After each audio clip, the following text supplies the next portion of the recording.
ठीक है। Second affecting factor है हमारे पास साइज ऑफ आयन। ठीक है, तो हम बोलते हैं lattice energy is inversely proportional to size of ion.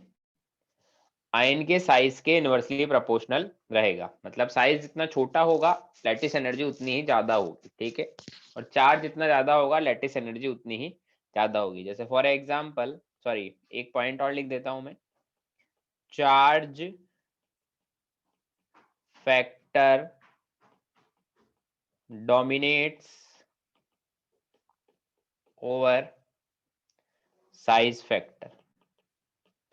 मतलब हम लोग प्रायोरिटी किसको देंगे, हमेशा हम लोग प्रायोरिटी किसको देंगे, चार्ज फैक्टर को ही प्रायोरिटी देंगे, चार्ज फैक्टर डोमिनेट करेगा। ठीक है, जैसे मान लीजिए एक एग्जांपल लिखे हम लोग, एग्जांपल लिखता हूं मैं, क्या कि हमसे पूछा NaCl MgCl2 और AlCl3, इसमें लैटिस एनर्जी का ऑर्डर क्या आएगा, किसकी लैटिस एनर्जी ज्यादा होगी?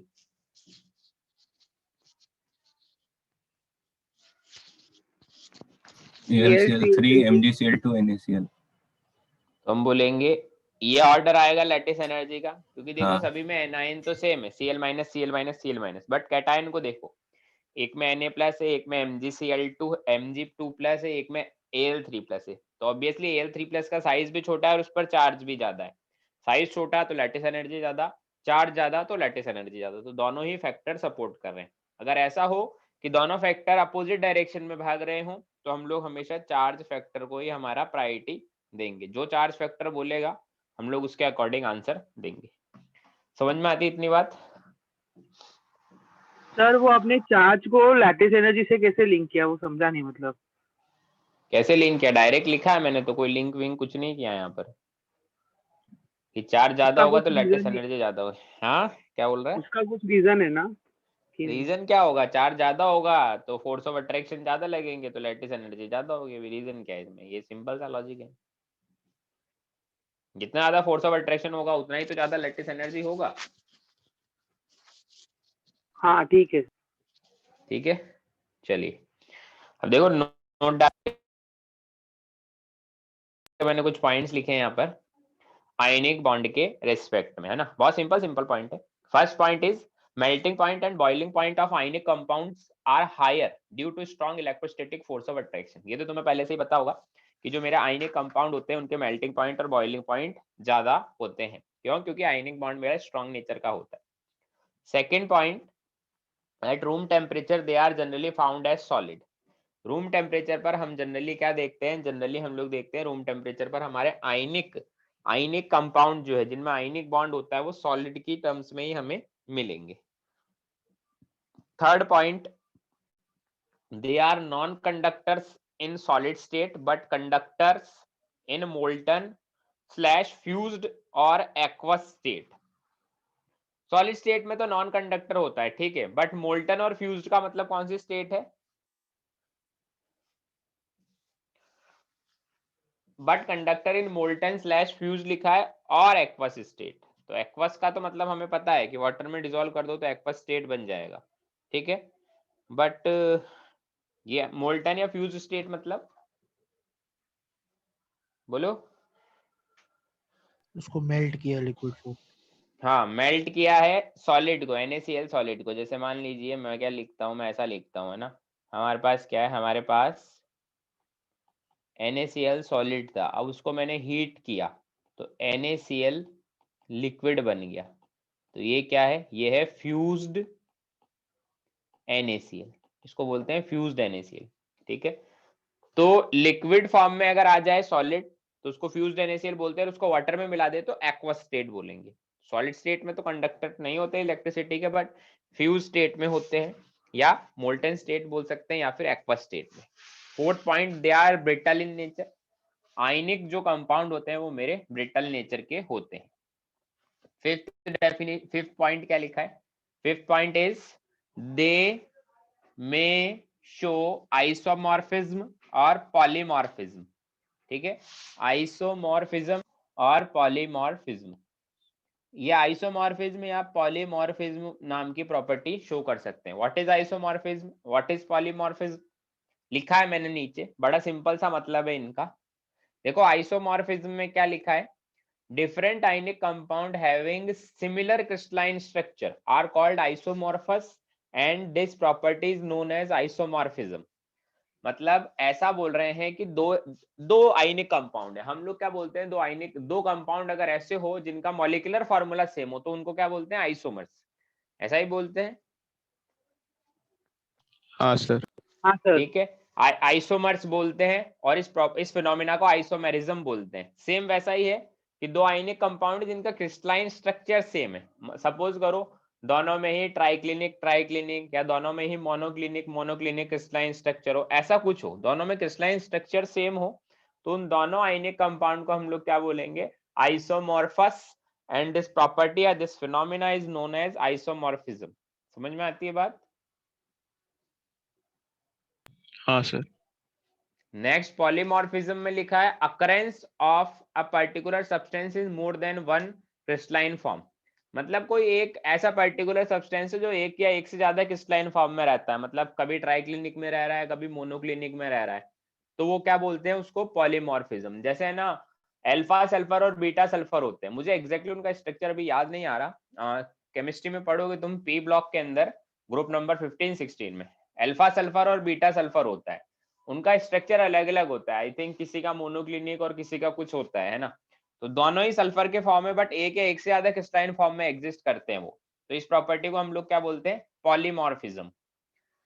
इतनी बात समझ आती है? Yes sir. चलिए next is Fazan rule. Fajan rule हमारे आयनिक में सबसे इंपॉर्टेंट यही है ना, सबसे इंपॉर्टेंट यही है फजान रूल, इसी से क्वेश्चन आएंगे। ठीक है, तो फजान रूल में पहले हमने दो चीजें हमें पता होनी चाहिए, what is polarising power and what is polarisability. दो चीजें लिखी है मैंने ब्लैक कलर के पेन से, first is polarising power, second is polarisability. Polarising power क्या होता है, देखो पोलराइजिंग पावर में मैंने लिखा है tendency of cation to attract the electron cloud of nearby anion। पता होगा तुम्हें पहले से भी कि पोलराइजिंग पावर एक तो कैटाइन की प्रॉपर्टी है ना, पहली चीज तो ये पोलराइजिंग पावर कैटाइन की प्रॉपर्टी है, तो कैटाइन को अपने पास वाले एनाइन के इलेक्ट्रॉन क्लाउड को अट्रैक्ट करने की जो टेंडेंसी है, जो पावर है, वही उसकी पोलराइजिंग पावर होगी। ठीक है, इतनी बात समझ आती है? Yes sir. अब दो पॉइंट इंपॉर्टेंट है इसमें, क्या, greater the charge on cation higher the polarising power. जितना ज्यादा कैटाइन पर चार्ज होगा उतनी ही ज्यादा इसकी पोलराइजिंग पावर होगी। ठीक है, जितना ज्यादा चार्ज होगा कैटाइन पर उतनी ही ज्यादा इसकी पोलराइजिंग पावर होगी। Second, smaller the size of cation higher is its polarising power. जितना ज्यादा छोटा साइज होगा उतनी ही ज्यादा इसकी पोलराइजिंग पावर होगी। अगेन यहाँ पर भी हमें चार्ज फैक्टर को ही प्रायोरिटी देनी है। अगर हम डिसाइड नहीं कर पा रहे, हम कंफ्यूज हैं कि चार्ज से जाए या फिर साइज से जाए, तो चार्ज फैक्टर को प्रायोरिटी दे हमेशा। ठीक है, तो पोलराइजिंग पावर क्या होती है, पोलराइजिंग पावर एक कैटाइन की टेंडेंसी है, कैटाइन की पावर है। किस तरह की पावर, कि नियर बाय इलेक्ट्रॉन क्लाउड को, एनायन के इलेक्ट्रॉन क्लाउड को अट्रैक्ट करने की पावर। और ये पावर किस पर डिपेंड करेगी, उसके चार्ज पर और उसके साइज पर। कैटाइन पर जितना ज्यादा चार्ज होगा उतनी ही ज्यादा पोलराइजिंग पावर होगी। कैटाइन का साइज जितना छोटा होगा, ऑब्वियसली कैटाइन पर चार्ज बढ़ता जाएगा तो साइज छोटा ही होगा, पीरियोडिक टेबल में हमने पढ़ा है। Smaller the size of cations higher is its polarising power. इतनी बात समझ आती है? हाँ sir. Second point is polarisability. अब ये पोलराइजेबिलिटी क्या है, पोलराइजेबिलिटी एक उसकी एनाइन की प्रॉपर्टी है। जैसे पोलराइजिंग पावर कैटाइन की थी, पोलराइजेबिलिटी एनाइन की प्रॉपर्टी है। Tendency of any species that allow its electron cloud to be polarised by neighbouring cation is called its polarisability. ठीक है, कि भाई अपने पास में जो कैटाइन है उसको बोले कि भाई तू मेरे इलेक्ट्रॉन क्लाउड को अट्रैक्ट कर ले, उसको अलाउ करना, उसको परमिशन देना कि भाई अट्रैक्ट कर ले। ये टेंडेंसी एनाइन की क्या होती है, पोलराइजेबिलिटी होती है। ठीक है, अब इसमें जो दो पॉइंट लिखे हैं इंपॉर्टेंट है क्या?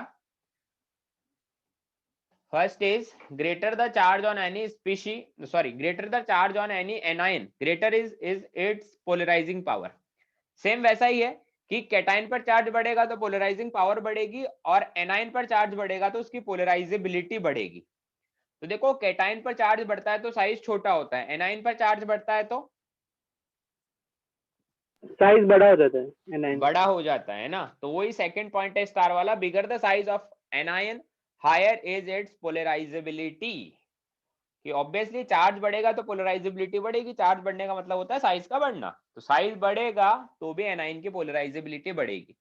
तो ये 2 पॉइंट्स याद रखे, कैटायन में भी दोनों पॉइंट और एनायन में भी दोनों पॉइंट, कि भाई ग्रेटर होना चाहिए चार्ज दोनों में ही, चार्ज ज्यादा होगा कैटायन में भी एनायन में भी तो पोलराइजेबिलिटी या पोलराइजिंग पावर बढ़ेगी। कैटायन में साइज छोटा होना चाहिए और एनायन में साइज बड़ा होना चाहिए। ठीक है, समझ में आती है इतनी बात? हाँ सर। Yes sir. इब्राहिम तुम सुधरे नहीं अभी तक, ऑफलाइन क्लास में भी तुम हमेशा लेट आते थे क्लास में, और यहाँ पर भी तुम लेट आ रहे हो। नेक्स्ट टाइम सर से 5 मिनट। जानबूझ के नहीं आया सर, आज लाइट तो चला क्या, गया था।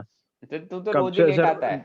नहीं सर, रोज नहीं आता सर, कल एक बार लेट आया था, उसके पहले सर नहीं एक नहीं दो नहीं नहीं, मिनट ही होता उसे। तू बता ऑफलाइन क्लास में आज तक टाइम पे आया कभी?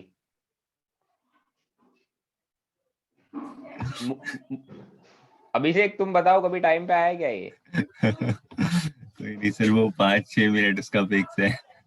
हाँ वही ना, जब भी मैं मुझे याद है जब भी मैं क्लास में एंटर होता था मेरे बाद ही आया तू क्लास में हमेशा। हो सकता है सर, Sorry, लाइट sir. कटी थी उसकी, हट गई कन्वीन। कोई बात नहीं, ट्राई तो टाइम पे आने का।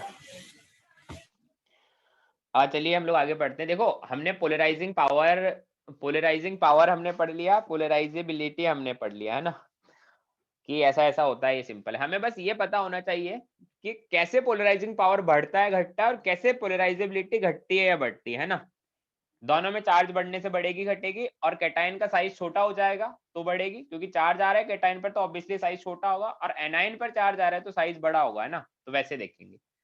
अब हाँ, फजान रूल है क्या? फजान रूल क्या है? Covalent character in ionic compounds. Fajan rule किस चीज को बताता है? देखो हम लोग आयनिक कंपाउंड में फजान रूल पढ़ रहे हैं, मतलब फजान रूल एप्लीकेबल है आयनिक कंपाउंड्स के लिए। ठीक है, पहली चीज इसको ध्यान रखें। बच्चे उल्टा भी लगा देते हैं कभी कभी, कोवेलेंट कंपाउंड में भी आयनिक कैरेक्टर को बता देते हैं, वो नहीं होता है। Fajan rule is ionic compound में कोवेलेंट कैरेक्टर। ठीक है, वो कैसे आएगा? तो हम बोलते हैं greater the polarising power of cation और polarisability of anion higher is the covalent character in ionic compound. ये स्टेटमेंट था फजान रूल का, जिसको हमने याद रखना है कि जितनी ज्यादा पोलराइजिंग पावर होगी कैटायन की, या जितनी ज्यादा पोलराइजेबिलिटी होगी एनाइन की, उतना ही ज्यादा कोवेलेंट कैरेक्टर आएगा मेरे आयनिक कंपाउंड में। देखो हर कंपाउंड 100% आयनिक नहीं होता, हर कंपाउंड 100% कोवेलेंट नहीं होता। मतलब हमने पहले भी देखा है, परसेंटेज आयनिक कैरेक्टर हमने पढ़ा है, वो हमने कोवेलेंट कंपाउंड में पढ़ा था कि कोई पोलर कंपाउंड होता है, पोलर कोवेलेंट बॉन्ड होते हैं, तो उसमें थोड़ा बहुत आयनिक कैरेक्टर होता है। उसका उल्टा हम लोग यहाँ पढ़ रहे हैं फजान रूल में, ये हमारे कंपाउंड आयनिक है उसमें कोवेलेंट कैरेक्टर की बात करेंगे, बट इसमें एग्जैक्ट कैरेक्टर या परसेंटेज नहीं निकालेंगे, हम ऑर्डर निकालेंगे कि किसमें ज्यादा है किसमें कम है, इस तरह से। ठीक है, तो कैसे होगा? ज्यादा पोलराइजिंग पावर होगी, ज्यादा पोलराइजेबिलिटी होगी, तो ज्यादा कोवेलेंट कैरेक्टर आएंगे किसमें? आयनिक कंपाउंड में। कुछ ऐसा होगा, देखो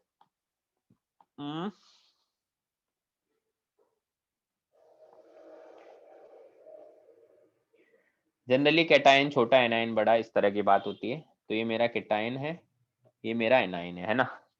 ये क्या है? ये तो है बिफोर पोलराइजेशन। पोलराइजेशन अभी हुआ नहीं है। अब इलेक्ट्रॉन क्लाउड को अपनी तरफ वो अट्रैक्ट करेगा, कौन? कैटायन, एनायन के इलेक्ट्रॉन क्लाउड को। तो हमें ऐसा लगेगा कि शेयरिंग हो रही है इलेक्ट्रॉन की, तो मतलब वो कोवेलेंट कैरेक्टर आएंगे, इस तरह से हमें थोड़ा सा फील होगा। तो ये तो मेरा ये है, अभी मैं उसको कैसे बनाऊं?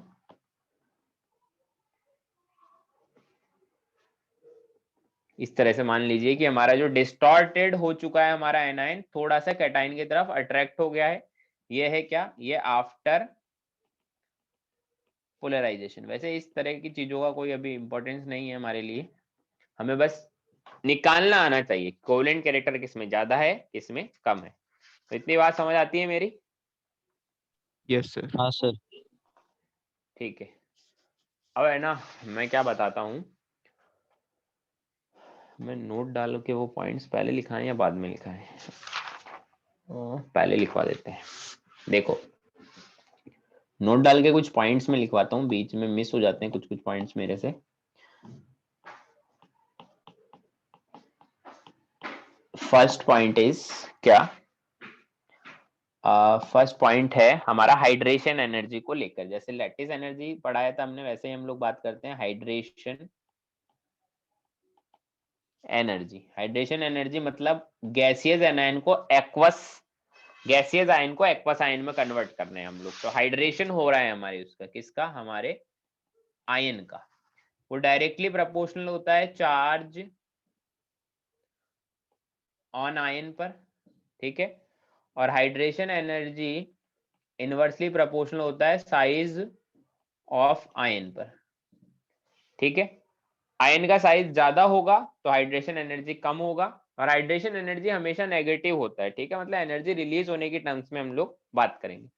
अब इसमें जनरली हमसे हाइड्रेशन रेडियस के बारे में पूछा जाता है। जैसे सपोज करो मैं तुमसे पूछता हूं Li gas, Na plus gas, K plus gas, Rb plus gas और Cgm प्लस गैस। अगर इसमें मैं रेडियस का ऑर्डर लिखूं तो क्या आएगा? cesium plus greater than Rb plus. ऐसा आना चाहिए, हाँ इंक्रीजिंग ऑर्डर आना चाहिए। पीरियोडिक टेबल में पढ़ा ही था, चार सेम हो टॉप टू बॉटम जाएंगे रेडियस बढ़ेगा, ठीक है। बट अगर हम लोग देखें Li plus aqueous, Na plus aqueous, K plus aqueous, Rb plus aqueous और Cgm plus aqueous, aqueous phase में रेडियस की बात करें तो क्या होगा? लिथियम का सबसे ज्यादा रहेगा, उसका हाइड्रेशन उल्टा स्टेट हो ज्यादा। जाएगा। उल्टा हो जाएगा, क्योंकि हम बोल रहे हैं लिथियम का हाइड्रेशन सबसे ज्यादा हो रहा है, ठीक है, क्योंकि उसका साइज सबसे छोटा है। तो उसके चारों तरफ वाटर के मॉलिक्यूल ज्यादा आ जाएंगे तो रेडियस उसका बढ़ जाएगा। तो एक चीज तो ये ध्यान रखनी है। दूसरी चीज हम लोग बोलते हैं कि जो हाइड्रेटेड रेडियस होता है, हाइड्रेटेड रेडियस या फिर किसी भी तरह का रेडियस देख लो, वो हमेशा मोबिलिटी के इनवर्सली प्रोपोर्शनल होता है। साइज बढ़ेगा तो मोबिलिटी हमेशा कम हो जाएगी। तो हम बोलते हैं Li प्लस एक्वस का मोबिलिटी सबसे कम होगा और Cgm प्लस एक्वस का मोबिलिटी सबसे ज्यादा होगा। क्यों? क्योंकि Cgm प्लस एक्वस का साइज सबसे छोटा है। एक चीज तो ये ध्यान रखें हाइड्रेशन एनर्जी में। सेकेंड पॉइंट है हमारा क्या? हाँ कैसे हम लोग बोले, हम लोग क्या बोलते हैं? Cation having pseudo inert gas configuration. Pseudo inert gas configuration का मतलब समझते हो? बोलो। मतलब उसका ऑक्टेट कंप्लीट होना चाहिए, octet. cation having pseudo inert gas configuration have greater polarizing power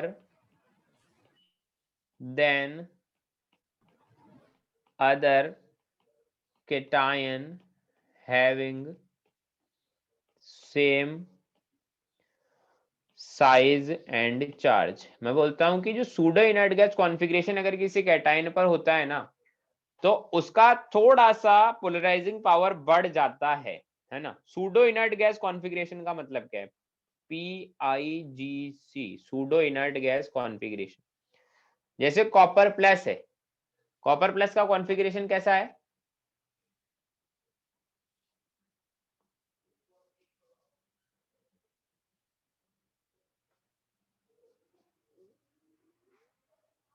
बोलो, कॉपर प्लस का कॉन्फ़िगरेशन लास्ट में कैसा आएगा? 4s1 3d10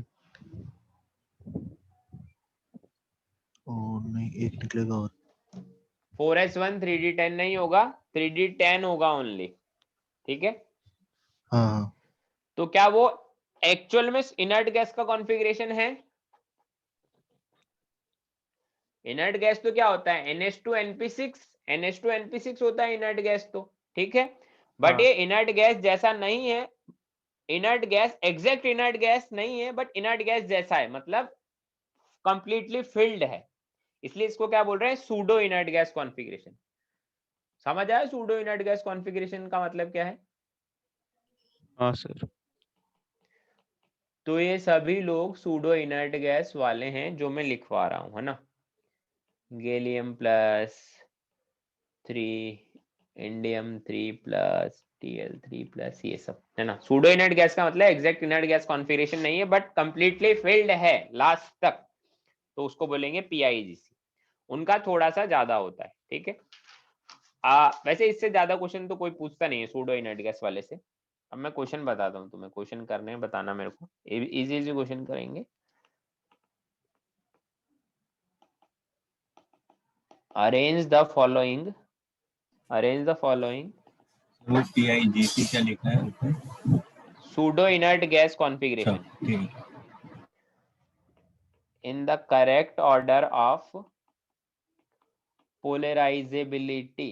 पोलराइजेबिलिटी के करेक्ट ऑर्डर में अरेंज करना है, और एक्चुअल में पोलराइजेबिलिटी एनाइन की प्रॉपर्टी होती है, ठीक है। तो अरेंज कर दीजिए इनको।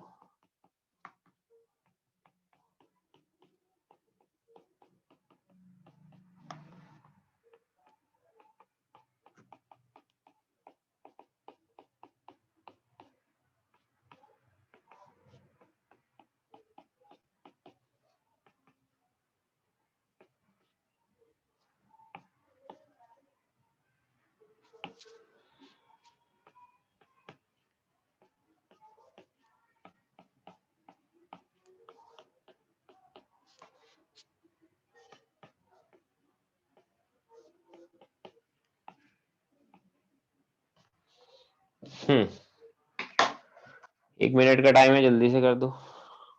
फर्स्ट 2 3 में तो 4 3 2 1 होगा, फोर्थ वाले में 1 2 3, फिफ्थ और सिक्स होगा। फिफ्थ और सिक्स भी बताओ।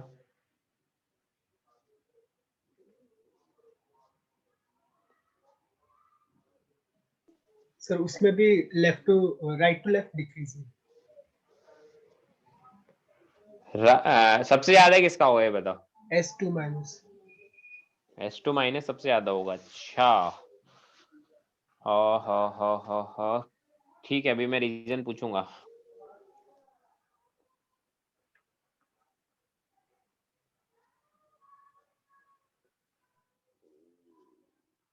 और लास्ट वाले में बेंजीन ज्यादा होगा। बेंजीन का ज्यादा होगा।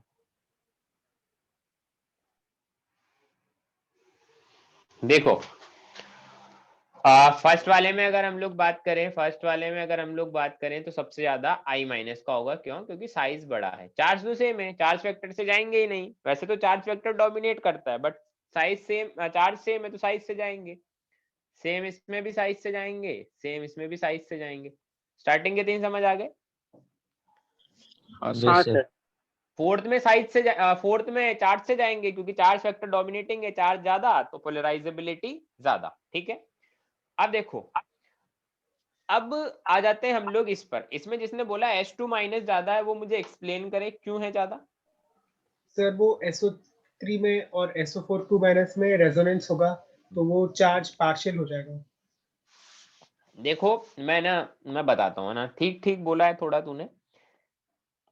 S डबल बॉन्ड O है ना, इसमें है S डबल बॉन्ड O ऐसा, इसमें है S2 माइनस, इसमें S2 माइनस है, इसमें ऑक्सीजन -2/3 है, और इसमें ऑक्सीजन -½ है, ठीक है।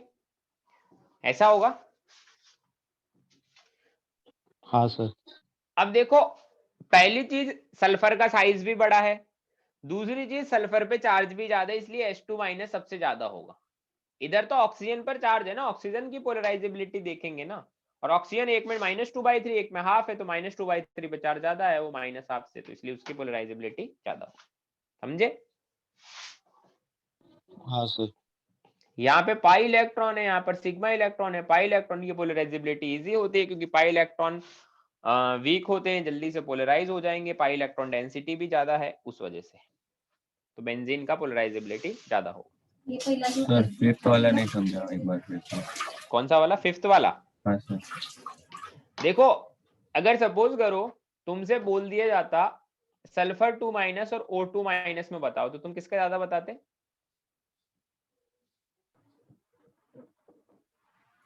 ऑक्सीजन का sir, O2 minus. Sulphur 2 minus का, क्योंकि साइज ज्यादा है ना, एनाइन का साइज बड़ा होना हाँ। चाहिए पोलराइजेबिलिटी के लिए, चार्ज हाँ। तो सेम है, हाँ, साइज ज्यादा चार्ज होना सेम है। चाहिए। तो सल्फर 2 माइनस SO3 2 माइनस और SO4 2 माइनस से तो ज्यादा होगा, क्योंकि SO3 2 माइनस में भी ऑक्सीजन पर नेगेटिव है और SO4 2 माइनस में भी ऑक्सीजन पर नेगेटिव है। जी सर। अब हम लोग अगर सल्फाइट और सल्फेट में देखें पर ऑक्सीजन एटम पर नेगेटिव कितना, तो एक में -2/3, एक में हाफ, तो -2/3 का ज्यादा होगा -हाफ से, क्योंकि -2/3 का चार्ज ज्यादा है ना। ठीक है सर सिक्स्थ में मतलब आयोनिक कंपाउंड्स के लिए हम लोग फजान रूल देखते हैं ना। हम लोग सिर्फ पोलराइजेबिलिटी देख रहे हैं, हमने बॉन्ड तो बनाया ही नहीं है ना, आयनिक वायनिक की तो बात ही नहीं कर रहे हम लोग, हम तो सिर्फ पोलराइजेबिलिटी देख, हम लोग कोवेलेंट कैरेक्टर नहीं बता रहे, हम तो एनाइन की प्रॉपर्टी है पोलराइजेबिलिटी और कैटाइन की प्रॉपर्टी है पोलराइजिंग पावर, बस उसको देख रहे हैं।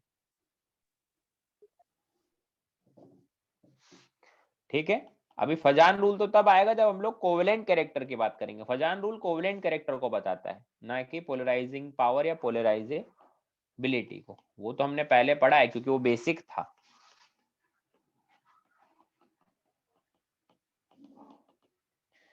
जैसे हमने पहले पोलराइजेबिलिटी के करेक्ट ऑर्डर में अरेंज किया, अब हम लोग क्या करते हैं, पोलराइजिंग पावर के करेक्ट ऑर्डर में अरेंज करते हैं। जैसे Li plus Na plus K plus Rb plus caesium plus, second है boron 3 plus, aluminium 3 plus, gallium 3 plus, third है स्कैंडियम, यट्रियम, लैंथेनम, है ना।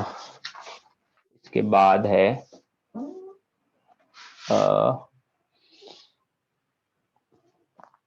फोर्थ है K plus, calcium 2 plus, scandium 3 plus,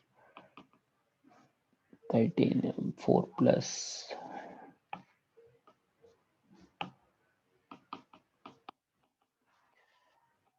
fifth Li plus, Mg2 plus, B2 plus, aluminium 3 plus, sixth और seventh Cu plus, Ag plus, Au plus, zinc 2 plus, Cd2 plus, Hg2 plus. बताओ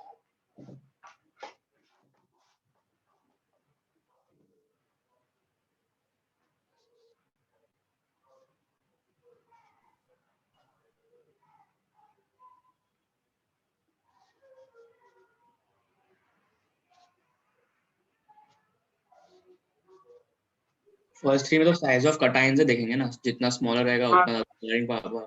हाँ हाँ हाँ, वो जो मीडियम का ज्यादा रहेगा सबसे। हाँ, लिथियम ज्यादा रहेगा, फर्स्ट टीम रहेगा।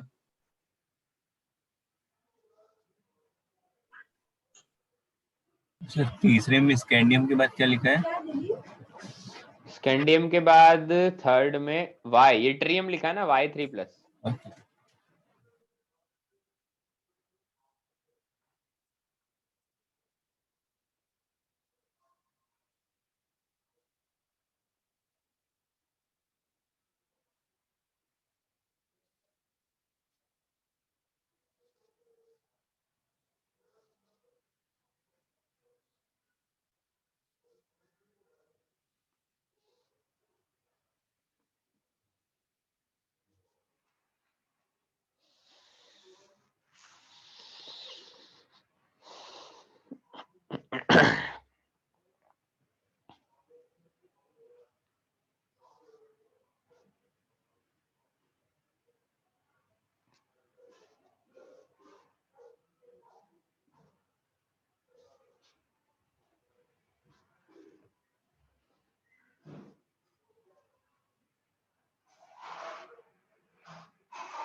हाँ सर हो गया।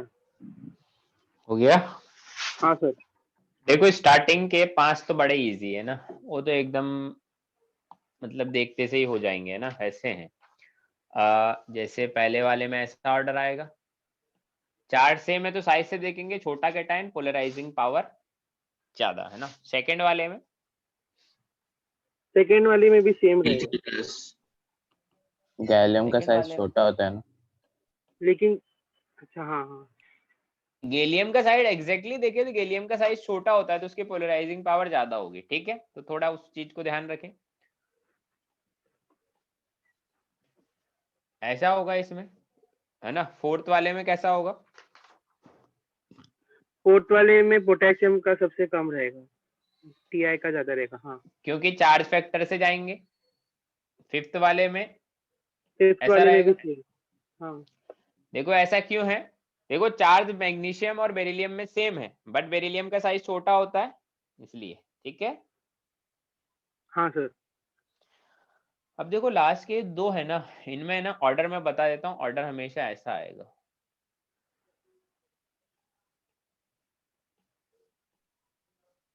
ठीक है, जैसे हम लोग उल्टे सीधे ऑर्डर लिखते थे ना आयनाइजेशन एनर्जी के अंदर, पीरियोडिक टेबल में मैंने पढ़ा है, सेम वैसा ही हम लोग देखेंगे कि इनमें देखो ये सारे के सारे copper plus AG plus AU plus zinc 2 plus C D 2 plus G 2 plus, ये सभी लोग कैसे हैं, ये सभी लोग सूडो वाले हैं।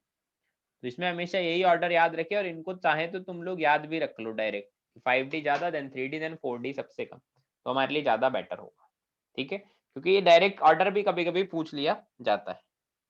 समझ में आती है इतनी बात? सर सर, ये ये क्या सब कुछ वो लैंथनम कंट्रैक्शन से रिलेटेड कुछ है क्या? लेंथनम कंट्रैक्शन से मतलब हम लोग एक्सप्लेन कैसे कर पाएंगे लेंथनम कंट्रैक्शन से पोलराइजिंग पावर को? साइज छोटा हो जाएगा ना उससे, मतलब वो poor shielding and all. Size छोटा हो जाएगा मतलब, हाँ हम लोग लेंथनम कॉन्ट्रैक्शन में बोलते हैं 3D से बड़ा 4D है, 4D और 5D सेम है ना। हाँ अब 3D से बड़ा 4D है, फिर 4D और 5D और 4D लगभग सेम है, तो 3D से ऊपर कैसे चला गया 5D फिर?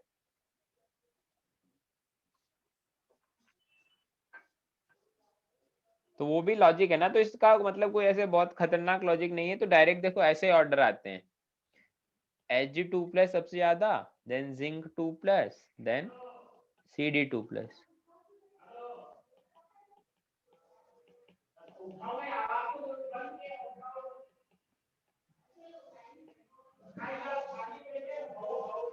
ये तीनों जो है वो ग्रुप में लाया करते हैं ना, कॉपर सिल्वर और गोल्ड। हाँ हाँ हाँ वही मैंने वही लिए, सेम ग्रुप के एलिमेंट लिए हैं, हाँ। ठीक है, एक तो ग्रुप उसमें 11 का एक ग्रुप 12 का है। उसमें साइज फैक्टर नहीं देखेंगे ना? साइज फैक्टर देखो जो लिखवा है वैसे याद रखना है, साइड फैक्टर मतलब कैसे तुम देखना चाह रहे हो साइज फैक्टर को? नहीं, चार्ज सेम है ना, इसलिए बोल रहा था। चार्ज सेम है तो, चार्ज सेम है तो फिर दूसरी चीज तो तो साइज जिसका फैक्टर ही साइज बचा है छोटा ना। रहेगा उसकी पोलराइजिबिलिटी ज्यादा रहती है ना। हाँ इसका जनरल रूल हमारा यही है, बट इसमें जनरल रूल थोड़ा फॉलो नहीं होता है, इसलिए हम बोल रहे हैं 5D सबसे ज्यादा, देन 3D देन 4D। हाँ ठीक है। अब देखो ये सब तो ठीक है, इनसे ज्यादा क्वेश्चन नहीं आते, पोलराइजिंग पावर क्या, पोलराइजेबिलिटी क्या है, क्वेश्चन आता है हमारे इनसे जो हम लोग अभी पढ़ने जा रहे हैं, that is properties predictable by Fajans rule. Fajan rule से हम लोग कौन सी प्रॉपर्टीज प्रिडिक्ट कर सकते हैं, तो कुछ कुछ को हम लोग एक्सप्लेन करेंगे, कुछ कुछ को एज ए फैक्ट हम लोग याद भी रखेंगे, ठीक है। तो सबसे पहली प्रॉपर्टी, मैंने कुछ इमेज है मेरे पास, एक तो इमेज है,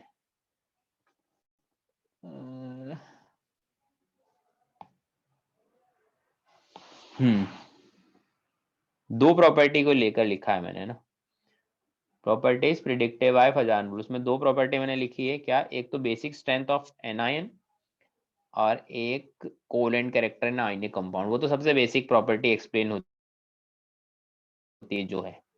तो देखो सबसे पहला है basic strength of anion, basic strength of anion के बारे में हम लोग बात करते हैं। तो देखो इसमें क्या लिखा है बेसिक स्ट्रेंथ ऑफ एनायन में, higher the polarising power of cation more strongly it attracts the electron cloud of anion. If anion can donate its electron cloud to another species, then it is called basic. However, if the cation internally attract it, then it is no longer available for donation. Hence, basic strength of anion decreases. समझ में आई बात? ये नहीं आई? Last वाली line में ऐसा करो, तुम मैंने जो बेसिक स्ट्रेंथ ऑफ एनायन है इसको खुद से पढ़ो. तुमने अच्छा एक चीज बताओ, तुमने जीओसी में बेसिक स्ट्रेंथ के बारे में पढ़ लिया जीओसी में? हाँ सर, सर कल ही पढ़ा। हाँ, ही तो पढ़ा। फिर है ना, ये जो पैराग्राफ लिखा है ना इसको ढंग से पढ़ो. बेसिक स्ट्रेंथ ऑफ एनायन के नीचे जो लिखा है उसको पढ़ो, समझ आएगा, पढ़ने से ही आ जाएगा. समझा सर. बाकी लोग भी पढ़े. ये क्या लिखा रहा है भाई, जो किसी ने कमेंट किया है तो.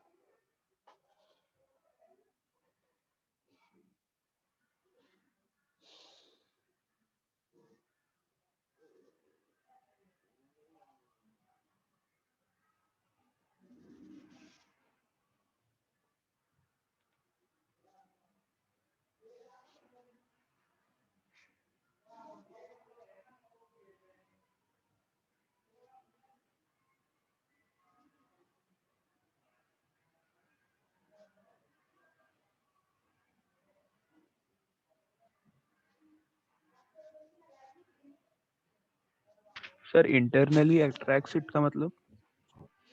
देखो मैंने लिखा है कि फर्स्ट पैराग्राफ में लिखा है higher the polarising power of cation more strongly it attracts the electron cloud of anion. ये तो तुम्हें समझ आता होगा, जितनी ज्यादा पोलराइजिंग पावर होगी कैटायन की उतना ही ज्यादा वो अट्रैक्ट करेगा हमारे इलेक्ट्रॉन क्लाउड को, एनायन के इलेक्ट्रॉन क्लाउड को. समझ आती है इतनी बात? हाँ सर. सेकंड पैराग्राफ में लिखा है if anion can donate its electron cloud to another species then it is called basic. अगर हमारा एनायन किसी और स्पीशी को अपने इलेक्ट्रॉन क्लाउड या लोन पेयर या नेगेटिव चार्ज जो भी है डोनेट करता है तो बेसिक होता है. फिर लिखा है however if cation internally attract. अभी कैटायन तो इंटरनली अट्रैक्ट करेगा ना, क्योंकि कैटायन है ना, तो एक ही उसके अंदर है, आयनिक कंपाउंड है, एक ही इंटरनली अट्रैक्ट करेगा. कोई दूसरा बाहर से इंटरमोलिकुलर अट्रैक्शन तो है नहीं, अंदर ही चल रहा है, जो चल रहा है मॉलिक्यूल के अंदर ही चल रहा है. तो हम बोलते हैं if the cation internally attract it then it is no longer available for donation, hence basic strength of anion decreases. अगर मेरा कैटायन हमारे एनायन को अट्रैक्ट करता है तो उसकी पोलराइजिंग क्या बोलते हैं, उसकी पोलराइजिंग पावर ज्यादा है, उसको अट्रैक्ट कर लेगा एनायन को. तो एनायन का नेगेटिव चार्ज है वो तो कैटायन की तरफ अट्रैक्ट हो गया है, तो बाहर दूसरी स्पीशी को डोनेट नहीं कर पाएगा, तो उसकी बेसिक स्ट्रेंथ क्या हो जाएगी, कम हो जाएगी. समझे? हाँ सर. अब जैसे नीचे मैंने है ना एक एग्जांपल भी लिया है कि NaOH और KOH में कौन ज्यादा बेसिक होता है ना. इस चीज को मैंने है ना इससे एक्सप्लेन से अपने फजान रूल से. तुमने शायद पहले सुना नहीं होगा ये एक्सप्लेनेशन. फजान रूल से बेसिक स्ट्रेंथ NaOH और KOH का explanation.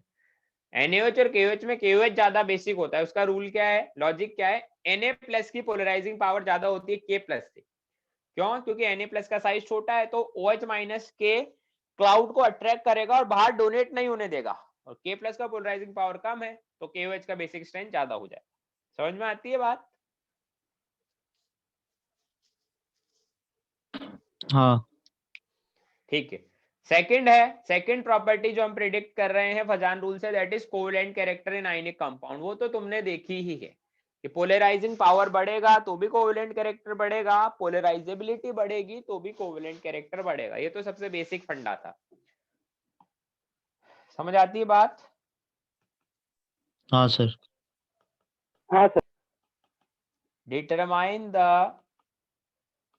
Correct order of covalent character. देखो क्वेश्चन में कभी कभी क्या होता है, आयनिक कैरेक्टर का ऑर्डर भी पूछ लेता है, तो उल्टा ऑर्डर लिखना होता है कोवेलेंट से. हम सीखते क्या है, हम सीखते हैं कोवेलेंट कैरेक्टर निकालना.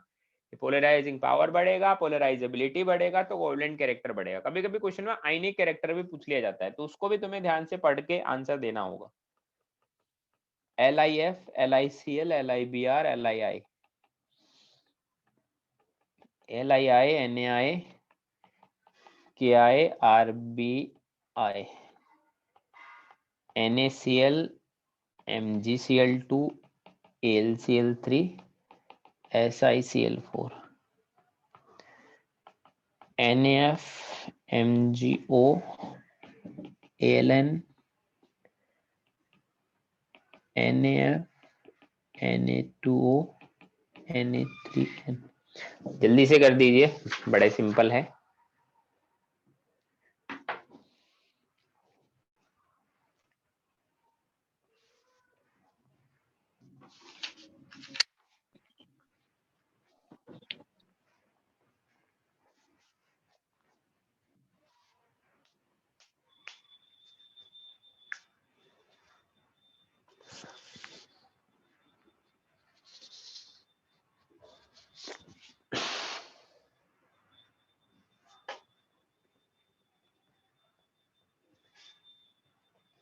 हो गया?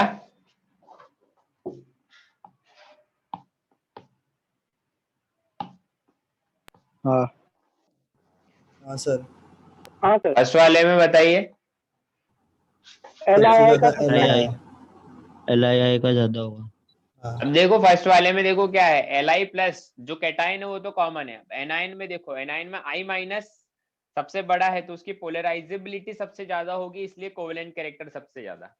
नेक्स्ट वाले में, LII का सबसे ज्यादा। अब नेक्स्ट वाले में एनाइन सभी में कॉमन है I माइनस, कैटाइन सबसे छोटा Li प्लस है तो कैटाइन सबसे छोटा तो पोलराइजेबिलिटी ज्यादा। नेक्स्ट, SiCl4 सबसे ज्यादा। अब इसमें अगेन देखो कैटाइन एनाइन सभी में सेम है Cl माइनस, एनाइन देखें सॉरी एनाइन सभी में सेम है Cl माइनस, कैटाइन देखें तो Na plus Mg2 plus Al3 plus Si4 plus. Charge बढ़ेगा, पोलराइजिंग पावर बढ़ेगी। इसमें भी सेम ALN का सबसे ज्यादा। ALN का ज्यादा। Aln का सबसे ज्यादा होगा, क्यों? क्योंकि इसमें चार्ज भी ज्यादा है, कैटाइन पर भी चार्ज ज्यादा है, एनाइन पर भी चार्ज ज्यादा है। चार्ज फैक्टर से जाएंगे, चार्ज दोनों पे ही ज्यादा है तो इसकी पोलराइजिंग पावर ज्यादा, पोलराइजेबिलिटी ज्यादा, दोनों ही ज्यादा, तो उससे हो जाएगा। इसमें सिंपल है, समझ गए? हाँ सर। चलो देखो अभी तक दो प्रॉपर्टी पढ़ी, basic strength of anion and covalent character. अब देखो थर्ड में लिख रहा हूं जो कि बहुत इंपॉर्टेंट है और जिसमें जनरली कंफ्यूज रहते हैं बच्चे। क्या?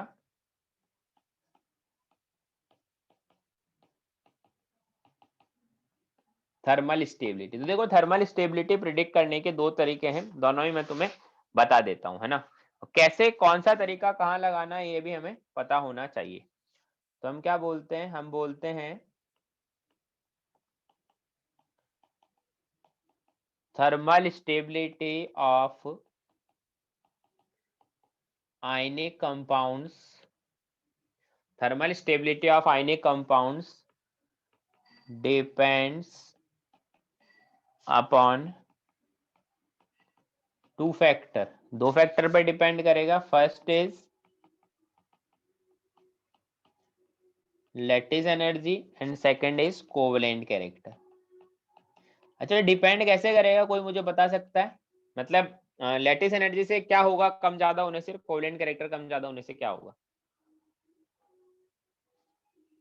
लैटिस एनर्जी जितना ज्यादा होगा उतना ज्यादा थर्मली स्टेबल होगा। और कोवेलेंट कैरेक्टर से जितना ज्यादा कोवेलेंट कैरेक्टर ज्यादा थर्मल स्टेबिलिटी। अच्छा, लैटिस एनर्जी ज्यादा, थर्मल स्टेबिलिटी ज्यादा। हम बोलते हैं भी है कि जितना ज्यादा लैटिस एनर्जी होता है उतना ही अच्छा मेरा लैटिस होता है, उसको ब्रेक करना उतना ही मुश्किल है, इसलिए थर्मल स्टेबिलिटी ज्यादा। थर्मल स्टेबिलिटी किसकी ज्यादा होती है, आयनिक कंपाउंड्स की या कोवेलेंट कंपाउंड्स की? आयनिक कंपाउंड्स की। तो हम बोलते हैं कोवेलेंट कैरेक्टर किसी आयनिक कंपाउंड में बढ़ेगा, इसका मतलब थर्मल स्टेबिलिटी कम होगा। थर्मल स्टेबिलिटी कम होगा, ठीक है। तो देखो अब हमें जाना किससे, किस फैक्टर से हम जाए, क्या हम देखें क्या होगा, उसके लिए हम लोग दो तरह से क्लासिफाई करते हैं, फिर उसके अकॉर्डिंग हमने आंसर करना है ना। तो इसमें क्लासिफिकेशन किस मेथड पर है, केस 1, केस 2 भी बताऊंगा अभी। For binary compounds. Binary compounds का मतलब ऐसे कंपाउंड, मैं लिख ही देता हूं, है ना, ऐसे कंपाउंड जिसमें मोनो एटॉमिक कौन हो, एनायन और कैटायन, एनायन और कैटायन मोनो एटॉमिक हो, ठीक है, तो उसको क्या बोलेंगे, बाइनरी कंपाउंड्स। एनायन भी मोनो एटॉमिक हो, कैटायन भी मोनो एटॉमिक हो, मतलब जैसे मैं तुमसे पूछूं ये कैसा कैटायन है, मोनो एटॉमिक या फिर मल्टी एटॉमिक है, कैसा एनायन है, मल्टी एटॉमिक है। Multi atomic. ये कैसा एनायन है, ये मोनो अनायन है। ये भी मल्टी एटॉमिक है, दो एटम से मिलकर बना है ना मल्टी एटॉमिक। मोनो एटॉमिक कैसा, मोनो एटॉमिक बोले तो H minus, Cl minus, Br minus, I minus, calcium plus, Na plus, mono atomic ion में बता रहा हूँ, O2 minus, S2 minus, N3 minus. Mono atomic का मतलब ऐसे कैटायन या एनायन जिसमें एक ही एटम हो, समझे, बोलो। हाँ सर। चलिए, तो मोनो एटॉमिक कैटायन एनायन होने चाहिए, तो बाइनरी कंपाउंड होते हैं। बाइनरी कंपाउंड में कैसे देखेंगे थर्मल स्टेबिलिटी, तो बाइनरी कंपाउंड में हम लोग बोलेंगे सिंपल सा फंडा, थर्मल स्टेबिलिटी हम लोग सिर्फ और सिर्फ एक ही चीज से देखेंगे, लैटिस एनर्जी से। लैटिस एनर्जी ज्यादा तो मेरा थर्मल स्टेबिलिटी ज्यादा। लैटिस एनर्जी कैसे डिसाइड करते हैं, तो पहले तुमने देख लिया ना, हाँ पता है सर। ना लैटिस एनर्जी, ठीक है। तो मैं तुम्हें एक क्वेश्चन देता हूं, क्वेश्चन करोगे तो पता चलेगा। Identify correct order of thermal stability. Lattice energy वाला फंडा सिर्फ बाइनरी कंपाउंड्स में ही लगाना है। जैसे देखो मैंने LiH, NaH, KH, RbH, CgMH, है ना, ये सारे बाइनरी कंपाउंड है, मोनो एटॉमिक कैटायन एनायन है। इसमें भी देखो मोनो एटॉमिक कैटायन एनायन है।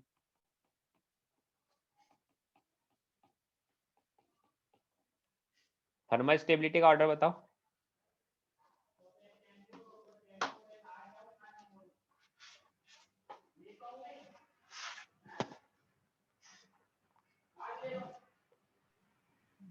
CSH का ज्यादा होगा सबसे। थर्मल स्टेबिलिटी, सीजियम हाइड्राइड सबसे ज्यादा थर्मली स्टेबल है, ऐसा बोलना चाह रहे हो? LiH का हाँ शायद। LiH सबसे ज्यादा। हाँ सबसे LiH होगा। हाँ हाँ सॉरी, हाँ भाई। देखो सभी में H माइनस एनायन सेम है, H माइनस एनायन सेम है। कैटायन को देखो, कैटायन का साइज जितना छोटा लैटिस एनर्जी उतनी ही ज्यादा, पढ़ा है हमने। सेम दूसरे वाले में होगा, एनायन सेम है, सभी में ऑक्साइड आयन है। तो कभी भी बाइनरी कंपाउंड हो, थर्मल स्टेबिलिटी हमेशा किससे देखोगे, लैटिस एनर्जी से।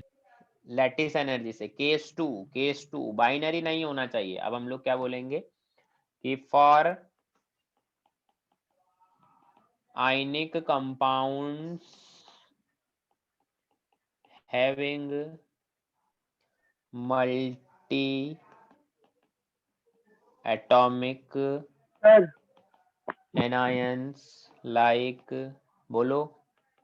सर बाइनरी कंपाउंड में ऐसा भी तो हो सकता है ना, अलग अलग एनायन हो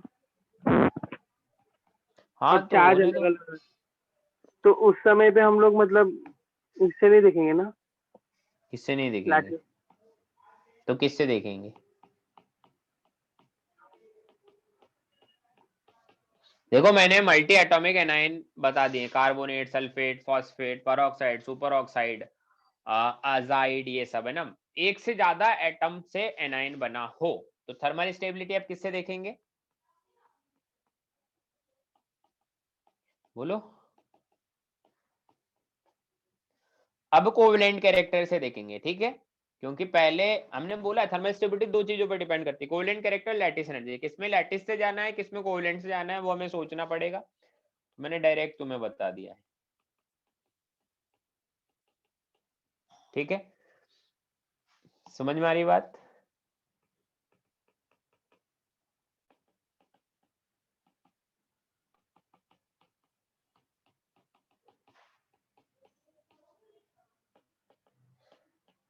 identify correct order of thermal stability. Thermal stability का करेक्ट ऑर्डर हमने आइडेंटिफाई करना है ना? क्या है इसमें?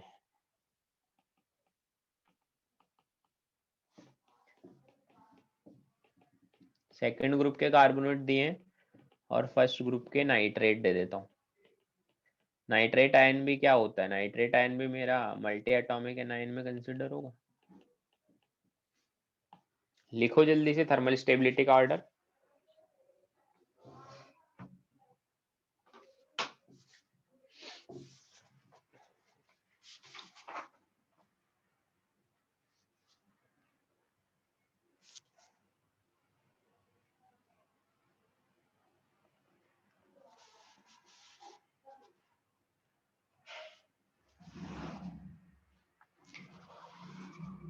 बताओ भाई क्या ऑर्डर आएगा?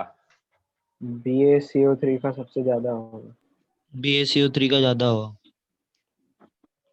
देखो कार्बोनेट सभी में एनायन सेम है, कार्बोनेट सभी में एनायन सेम है, तो जिसमें कैटाइन छोटा होगा कोवेलेंट कैरेक्टर ज्यादा होंगे। बेरियम 2+ एनायन कैटाइन सबसे बड़ा है, कोवेलेंट कैरेक्टर सबसे कम, तो थर्मल स्टेबिलिटी सबसे ज्यादा। समझ आई बात? बोलो। हाँ। सेम उसमें होगा, नाइट्रेट एनायन सभी में सेम है, कैटाइन से जाएंगे, कैटाइन का साइज सबसे बड़ा, थर्मल कोवेलेंट कैरेक्टर सबसे कम, थर्मल स्टेबिलिटी सबसे ज्यादा। समझ गए? हाँ सर। सर एक बार वो बताइए ना कि उसका क्या अब रीजन देखो है कि हम लोग हमने अभी तक 3 बोलो बोलो किसका रीजन? सर हाँ, तो बाइनरी कंपाउंड के लिए हम लोग बोल रहे हैं कि लैटिस एनर्जी से जाना है, और मल्टी से बाइनरी जो नहीं है कंपाउंड, तो उनके लिए हम लोग बोल रहे हैं कि इसके कोवैलेंट कैरेक्टर से जाना है। तो वो कैसे डिसाइड कर रहे हैं? उसका कुछ रीजन है क्या? अगर रीजन ही मेरे पास होता तो मैं केस ही नहीं लिखवाता, मैं डायरेक्ट रीजन बता के खत्म कर देता कि अगर ऐसा हो तो ये करना है, वैसा हो तो वो करना है। ठीक है सर। क्यों है? अभी रीजन होता तो बता देता ना। देखो हम लोग अभी तक 3 प्रॉपर्टीज देख चुके हैं, थर्मल स्टेबिलिटी से जा चुके हैं, कोवेलेंट कैरेक्टर से जा चुके हैं, बेसिक स्ट्रेंथ से जा चुके हैं। मुझे कोई ये रीजन मत दे देना कि बाइनरी कंपाउंड में लैटिस एनर्जी वाला फैक्टर डोमिनेट कर जाता है इसलिए उससे देखते हैं, वो तो एकदम मतलब उसको तो रीजन मैं तो नहीं कंसिडर करूंगा। फोर्थ हमारे पास है सॉल्युबिलिटी। देखो सॉल्युबिलिटी में बहुत खतरनाक लफड़ा होता है हमारे पास, किसमें? इसमें आयनिक कंपाउंड की जो सॉल्युबिलिटी होती है उसका ऑर्डर तो सबसे ज्यादा मतलब फर्जी है, उसमें तो कुछ भी होता है। शायद तुम्हें याद भी होना चाहिए कि सॉल्युबिलिटी में कभी तो फजान रूल हमारा लगता है और कभी नहीं लगता है। क्या तुम्हें पता है ये बात? हाँ सर। अगर नहीं पता है तो मैं तुम्हें बता देता हूं, अगर तुम हमेशा फजान रूल से जाओगे तो 50% या 40% केसेस ऐसे होंगे तुम फंस जाओगे, और पेपर में तो 100% फंसोगे। पेपर में इतना आसान नहीं देगा। तो देखो हम लोग सॉल्युबिलिटी के लिए क्या बोलते हैं? मोर आयनिक कैरेक्टर मोर सॉल्युबिलिटी, है ना? एक चीज तो हम ये बोलते हैं, तो ठीक है, इसको तो हम निकाल लेंगे फजान रूल से कि आयनिक कैरेक्टर ज्यादा तो सॉल्युबिलिटी ज्यादा। आयनिक कैरेक्टर ज्यादा का मतलब लेस कोवेलेंट कैरेक्टर। आयनिक कैरेक्टर ज्यादा का मतलब क्या है? फजान रूल से जा रहे हैं ना हम लोग, तो हम बोलेंगे लेस कोवेलेंट कैरेक्टर। ठीक है, तो लेस कोवेलेंट कैरेक्टर हो तो सॉल्युबिलिटी ज्यादा, मतलब मोर आयनिक कैरेक्टर तो सॉल्युबिलिटी ज्यादा, ठीक है। बट ये रूल हमेशा एप्लीकेबल नहीं होता, तो मैं तो हमेशा बच्चों को यही एडवाइस देता हूं कि मैं तुम्हें कुछ जो इंपॉर्टेंट ऑर्डर से वो लिखवाऊंगा, उसको डायरेक्ट एकदम दिमाग में फिट कर ले तो हमारे लिए सबसे बेस्ट वही तरीका है, उससे बेस्ट कुछ है ही नहीं। ठीक है, या फिर एक दूसरा लॉजिक हम लोग और देते हैं, इन दोनों में से एक लॉजिक से तो क्वेश्चन एक्सप्लेन हो जाएगा, बट कब कौन सा लॉजिक लगाना है ये मुझे तो आज तक समझ नहीं आया। अगर तुम्हें समझ आए तो मेरे को भी बताना, है ना? हो सकता है कोई पहले कहीं और से पढ़ा हो तो उसने कुछ अलग ज्ञान की प्राप्ति ली हो, तो बता सकता है मेरे को, ताकि मैं अगली बार किसी और को पढ़ाऊं तो वही ज्ञान स्प्रेड कर दूं मैं। दूसरा लॉजिक क्या होता है? Radius difference between cation anion increases तो सॉल्युबिलिटी इंक्रीजेस, है ना? सॉल्युबिलिटी का मतलब वाटर में सॉल्युबिलिटी की बात कर रहे हैं हम लोग। अब इन दोनों में से एक रूल से पक्का तुम्हारी सॉल्युबिलिटी एक्सप्लेन हो जाएगी 110%। या तो रेडियस डिफरेंस बढ़ेगा, सॉल्युबिलिटी बढ़ेगी, इससे एक्सप्लेन हो जाएगा, या फिर मोर आयनिक कैरेक्टर बढ़ेगा, तो आयनिक कैरेक्टर बढ़ेगा तो सॉल्युबिलिटी बढ़ेगी। दोनों में से एक लॉजिक से पक्का सॉल्युबिलिटी एक्सप्लेन हो जाएगी। बट लॉजिक इज दैट कि कब कौन सा लॉजिक लगाना है वो पता करना थोड़ा मुश्किल होता है। ठीक है, वो पता करना थोड़ा मुश्किल होता है। तो वो कैसे हम लोग देखेंगे, उसके लिए मैं तुम्हें कुछ ऑर्डर लिखवा रहा हूँ। अप्रॉक्स 1 2 3 4 5 6 7 8 9 10 11 12 13 14 15 16, समझ गए? पर उनको मैं थोड़ा इस तरह से लिखवाऊंगा कि तुम्हें समझ मतलब इजी रहेगा याद रखना। तो देखो, ग्रुप 1 में ही ज्यादा पूछते हैं सॉल्युबिलिटी, ग्रुप 1 और ग्रुप 2, इसके अलावा कहीं मैंने ज्यादा देखा नहीं। सर वो सेकंड पॉइंट एक बार एक्सप्लेन करना। क्या एक्सप्लेन करूं, क्या समझ नहीं है? जो लिखा है बस वही है वो पॉइंट, बता क्या समझ नहीं है? मतलब रेडियस डिफरेंस इंक्रीज करने से सॉल्युबिलिटी कैसे इंक्रीज हो जाती है? रेडियस डिफरेंस इंक्रीज होगा तो सॉल्युबिलिटी इंक्रीज होगी, क्योंकि कैटायन छोटा होता जा रहा है, एनायन बड़ा होता जा रहा है। ठीक है, तो उनको ब्रेक करना थोड़ा आसान होगा। या फिर ब्रेक करने की टर्म्स में हम लोग बात करें तो हमारा जो लैटिस है उसको ब्रेक करना आसान हो जाएगा, क्योंकि एक्चुअल में सॉल्युबिलिटी का मतलब क्या है? पहले लैटिस को उसकी गैसेज आयन में ब्रेक करो, फिर उसका एक्वस बनाओ। एक्चुअल में ये पूरा प्रोसेस में सॉल्युबिलिटी काउंट होता है ना। तो कैटायन छोटा है, एनायन बड़ा होगा, तो लैटिस थोड़ा ब्रेक करना लैटिस को इजी रहेगा। तो लैटिस जितना इजीली ब्रेक होगा, हमें कम एनर्जी देनी पड़ेगी और हाइड्रेशन में ज्यादा एनर्जी रिलीज होगी, तो ओवरऑल डिटेल सॉल्वेशन हमारे लिए फेवरेबल होगा एनर्जेटिकली। ठीक है सर। ठीक है, वैसे देखो ये दो लॉजिक है, इनका कोई मतलब नहीं है, क्योंकि मैं ऑर्डर तुम्हें डायरेक्ट याद करने के लिए ही बोलूंगा। ठीक है, अब lithium, sodium, potassium, rubidium, caesium, इसमें हम लोग बोलते हैं क्या? देखो ध्यान से सुनना।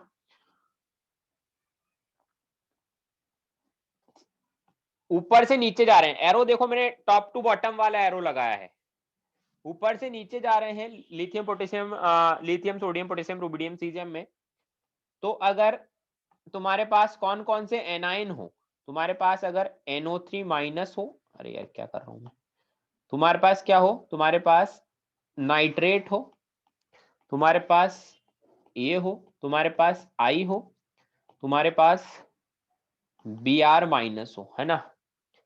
तो सॉल्युबिलिटी क्या होगी टॉप टू बॉटम जाने पर? डिक्रीज, मतलब ऊपर से नीचे जाने पर सॉल्युबिलिटी डिक्रीज होगी। ठीक है, अब इसमें एक एक्सेप्शन है। क्या? एक एक्सेप्शनल ऑर्डर है, वो ये है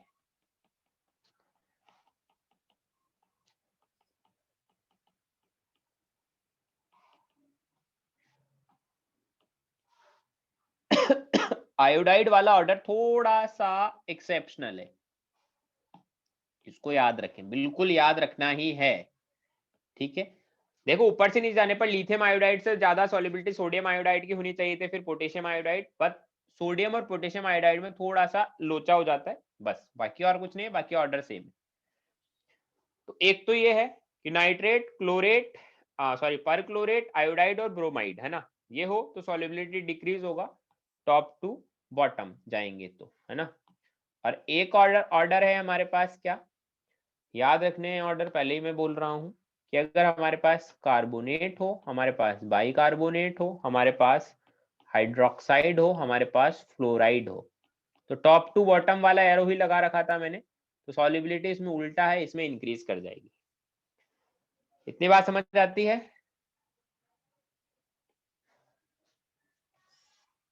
बोलो। हाँ सर। ये तो बात हुई ग्रुप 1 की। अब ग्रुप 2 में हम लोग बात करते हैं।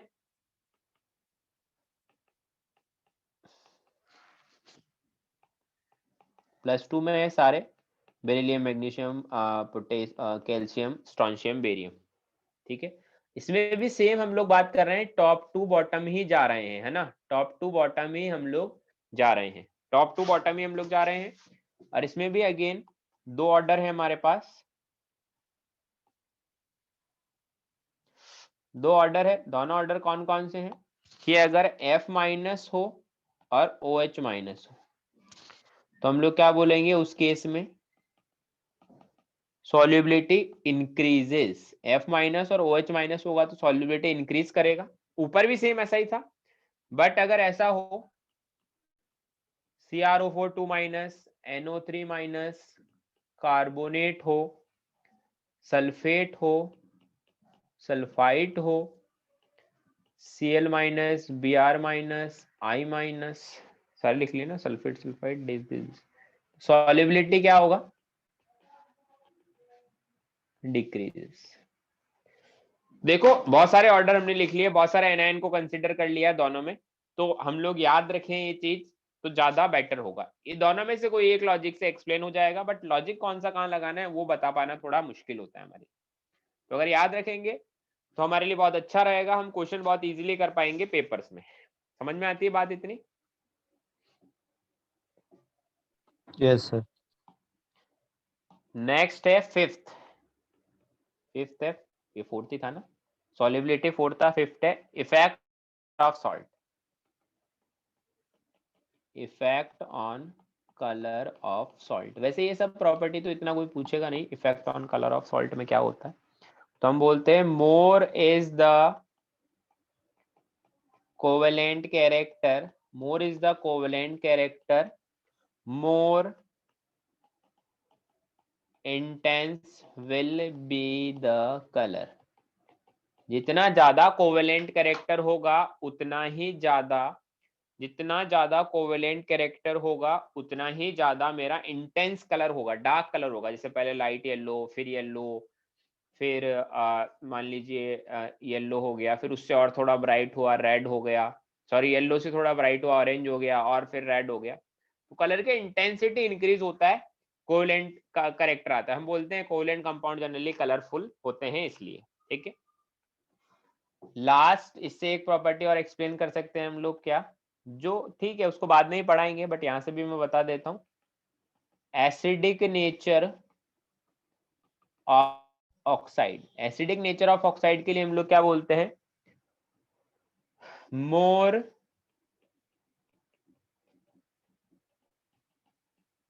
Polarising power of cation, more will be the acidic character। मतलब एक्चुअल में वो बेसिक कैरेक्टर का उल्टा है और कुछ भी नहीं है, बस बेसिक कैरेक्टर का उल्टा है। जैसे बेसिक कैरेक्टर सबसे पहले एक्सप्लेन किया था ना, बस उसी का ही उल्टा लिख दिया है और कुछ भी नहीं है। सेम वैसे ही एक्सप्लेन कर दो, बेसिक कैरेक्टर के हेल्प से एक्सप्लेन करो, एसिडिक कैरेक्टर ऑटोमेटिकली आ जाएगा। क्योंकि हमने बोला है हाइड्रोक्साइड हो चाहे ऑक्साइड हो, acidic nature basic nature same चलता है ना। जितना ज्यादा पोलराइजिंग पावर होगा कैटायन का उतना ही ज्यादा एसिडिक कैरेक्टर होगा। इतनी बात समझ आती है? हाँ सर। हाँ सर। चलिए अब हम लोग नई चीज पढ़ते हैं। हमने फजान रूल में जितना पढ़ना था पढ़ लिया। देखो इंपॉर्टेंट फजान रूल में क्या है, important is only thermal stability and solubility. Thermal stability और सॉल्युबिलिटी इंपॉर्टेंट है, बाकी ये सब तो तुम बता ही पाओगे, कोवेलेंट कैरेक्टर का ऑर्डर क्या है सब तो ठीक है, ये तो बहुत इजी है। सॉल्युबिलिटी और थर्मल स्टेबिलिटी इंपॉर्टेंट है, इसको अच्छे से पढ़े। नेक्स्ट जो टॉपिक हम लोग पढ़ने जा रहे हैं छोटा सा टॉपिक है, क्या है, स्ट्रेंथ ऑफ इनऑर्गेनिक एसिड्स, है ना। एक्चुअल में एसिड्स का स्ट्रेंथ हम लोग पढ़ेंगे। तो मुझे बताओ एक चीज, हम लोग दो एसिड का स्ट्रेंथ इसमें पढ़ने वाले हैं, एक तो हाइड्रा एसिड और एक ऑक्सी एसिड। हाइड्रा एसिड क्या होते हैं, मैंने बेसिक इनऑर्गेनिक नॉमेनक्लेचर में तुम्हें पढ़ाया है हाइड्रा एसिड क्या होते हैं। हाइड्रा एसिड बोलो।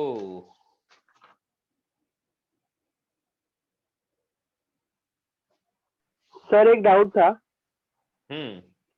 सर, आपने वहाँ पे सॉल्युबिलिटी में लिखा है कि क्लोराइड और ब्रोमाइड में solubility top to bottom decrease होता है ना, लेकिन पहले हम लोग को ना मतलब पहले 11th में हम लोग को पता था कि उसमें डिक्रीज तो होता है, लेकिन ना बेरिलियम मतलब कैल्शियम होता है, फिर बेरिलियम होता है, फिर मैग्नीशियम होता है, फिर स्ट्रोंशियम, फिर क्या वापस से बोलो, वापस से बोलो, ऑर्डर वापस से सर बोलो। उसमें थोड़ा अलग रहता है। बेरिलियम कैल्शियम पहले आता है, कैल्शियम बेरिलियम से पहले लिखा था ऑर्डर में। ठीक है मैं बताता हूँ बाद में देख के, है ना।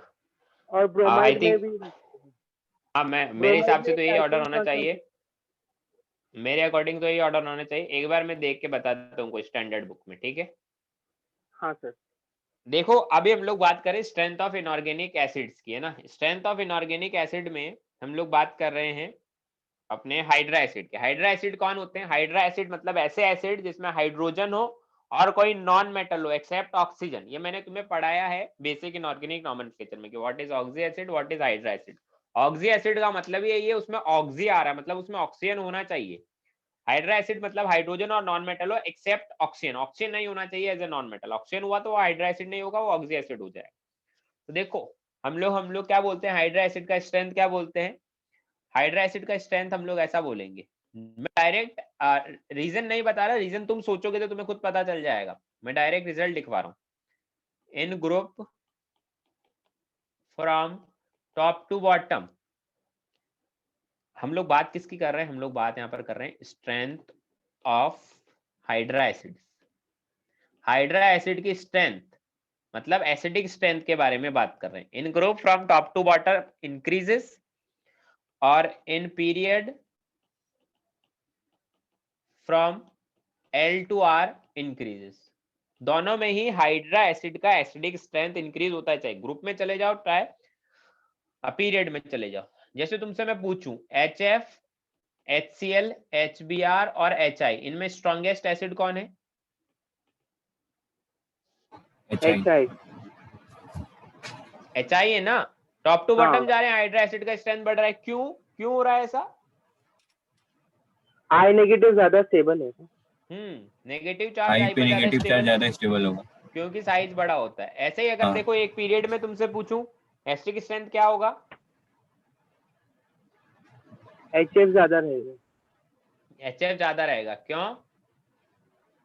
F नेगेटिव चार्ज F पे ज्यादा स्टेबल है। हाँ, सिंपल सा फंडा है, तुम्हें तो इतना ज्यादा बताने का जरूरत नहीं है। एसिडिक स्ट्रेंथ कॉन्जुगेट बेस की स्टेबिलिटी से देखते हैं, कॉन्जुगेट बेस जितना ज्यादा स्टेबल, एसिडिक स्ट्रेंथ उतना ही ज्यादा। समझ में आती है बात हाइड्रा एसिड में?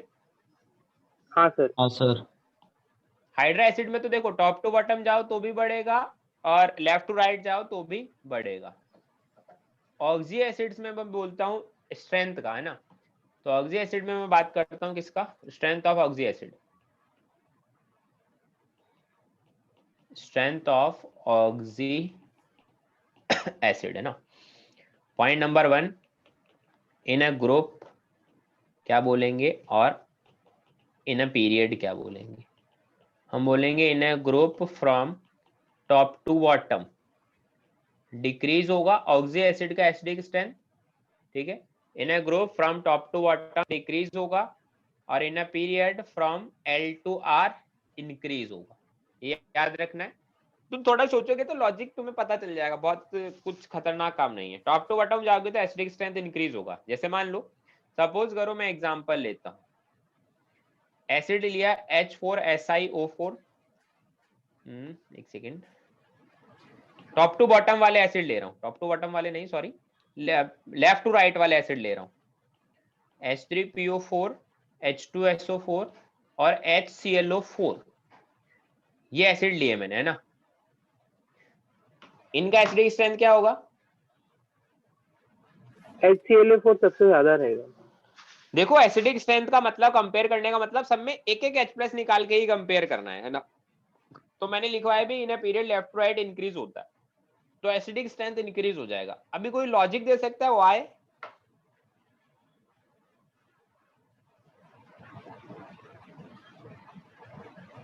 Number of resonating structures.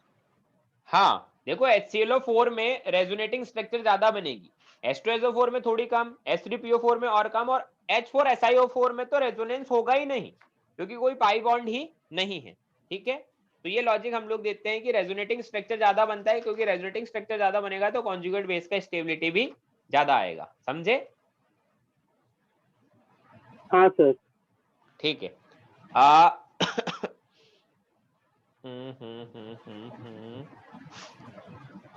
और मैं क्या बोलूं, और एक दो एग्जांपल और लिख देते हैं।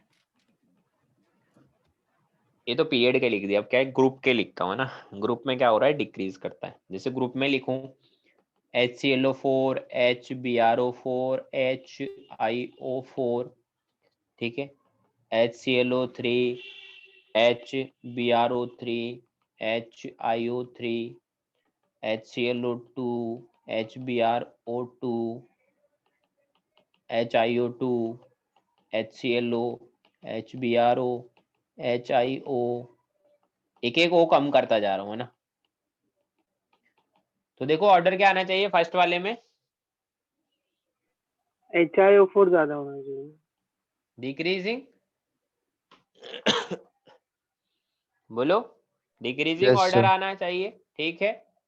और उसके बाद अगेन डिक्रीजिंग, अगेन डिक्रीजिंग, क्योंकि टॉप टू बॉटम जा रहे हैं तो कम होता है ग्रुप में ऑक्सी एसिड का एस्टिकेशन, इसमें अगेन डिक्रीजिंग, इसमें क्या होगा, इंक्रीजिंग। लास्ट वाले में इंक्रीजिंग क्यों हो गया है? ऑक्सी एसिड कहाँ है उसमें? हाँ वो तो हाइड्रा एसिड है, ठीक है, समझ गए, इतनी बात समझ आती है। Yes sir sir. पहले वाले का रीजन क्या रहेगा कि HClO4 HbRO4 और HiO4? बता बता, तू बता, सोच थोड़ा। डाउन द ग्रुप डिक्रीज होगा. नहीं, डिक्रीज तो हो रहा है, ये बोल रहा है क्यों होगा, ये एक्चुअल में क्वेश्चन है कि डिक्रीज तो हो रहा है, अच्छी बात है, डिक्रीज हो रहा है, क्यों हो रहा है। मैं नोट का पॉइंट लिखता हूँ, तुम लोग सोचो और मुझे बताओ, नहीं बताओगे फिर मैं बताता हूँ। एक पॉइंट लिख देता हूँ जब तक नोट का।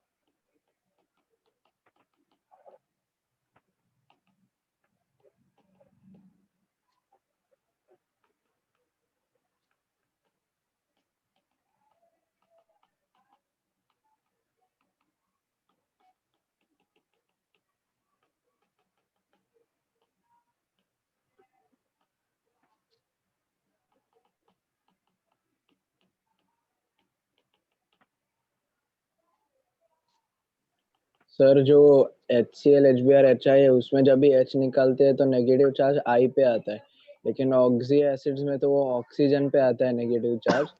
और जो मतलब Cl Br I में कंपेयर करें तो उनकी मतलब चार्ज अट्रैक्टिंग पावर Cl में सबसे ज्यादा होती है, तो वो नेगेटिव चार्ज को स्टेबल करता है।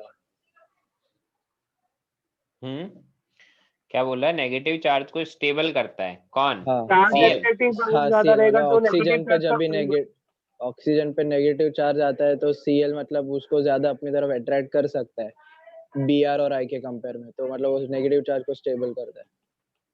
अगर Cl का नेगेटिव चार्ज को ज्यादा अट्रैक्ट करता है तो नेगेटिव चार्ज की स्ट्रेंथ बढ़ेगी ना ऑक्सीजन पे। ठीक है, देखो मैंने क्या लिखा है, तो उससे स्टेबल कैसे होगा? हा, अच्छा तुम क्या बोल रहे हो? एक सेकेंड रुको, मैं बताता हूँ तुमको।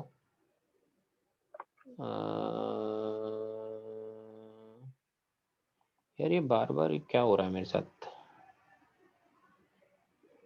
एक सेकेंड रुको मैं बताता हूँ ना, एक कोई मैसेज देख लो एक।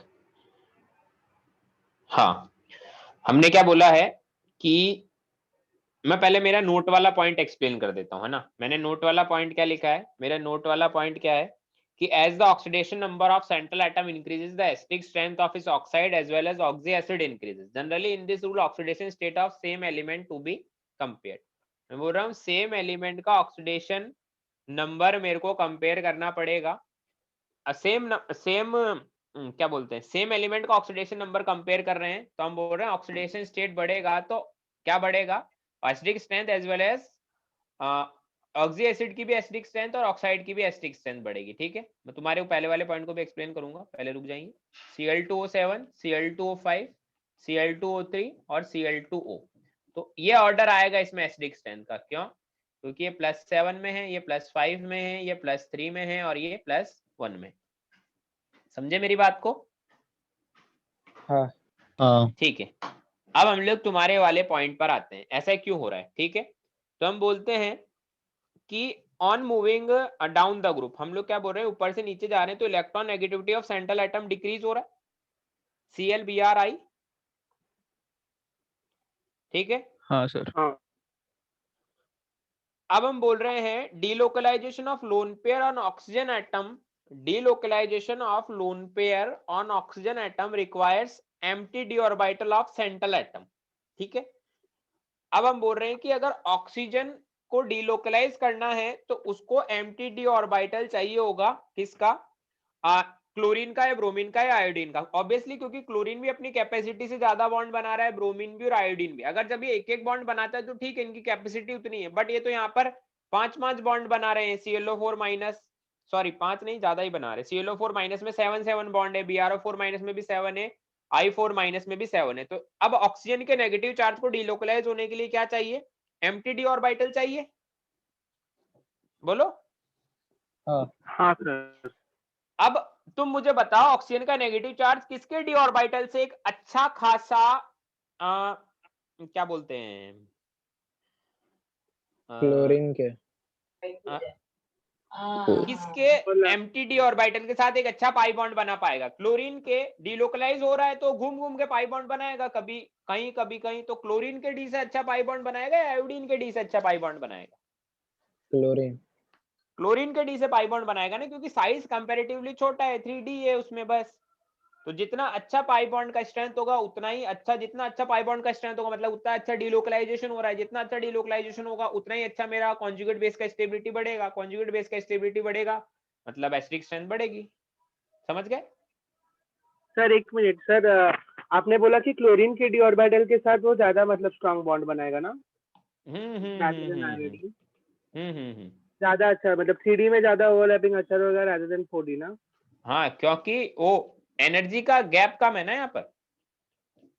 हाँ, तो उससे डीलोकलाइजेशन अच्छा कैसे होएगा फिर, अगर वो अरे ज्यादा तो strong- डीलोकलाइजेशन अच्छा क्यों नहीं होगा? डीलोकलाइजेशन का मतलब ही ये पाई बॉन्ड बना रहा है, कभी कहीं। कैसी बात कर रहे हो? पाई बॉन्ड ही अच्छा नहीं होगा तो डीलोकलाइजेशन अच्छा क्यों होगा यार? सोचो, थोड़ा सोचो।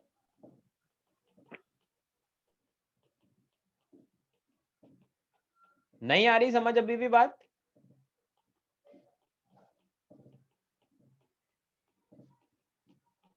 देखो मैंने नोट का पॉइंट लिखवाया था कि ऑक्सीडेशन स्टेट बढ़ेगा तो ऑक्सी एसिड या फिर अपना ऑक्सी एसिड या फिर ऑक्साइड दोनों का ऑक्सीडेशन नंबर बढ़ेगा। सेम एलिमेंट का कंपेयर करना है, जैसे पहले SO3 में +6 में और ये SO2 में +4 में, तो +6 वाले का नंबर ज्यादा।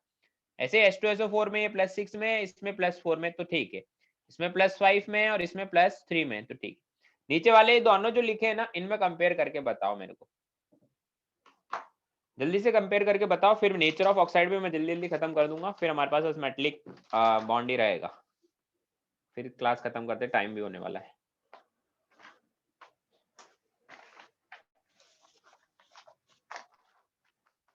नेक्स्ट लेक्चर कब है? कल है। ठीक है, ठीक, कल है, अच्छी बात है। जल्दी बताओ, जल्दी बताओ। HNO3 में ज्यादा रहेगा HNO2 से, और फिर HNO4 में सबसे कम है। देखो डायरेक्ट याद रखें कि इसको 1 नंबर देता हूँ, इसको 2, इसको 3 है ना, ये ऑक्सीडेशन स्टेट का नंबर नहीं है, वैसे ही 1 2 3 दिया है।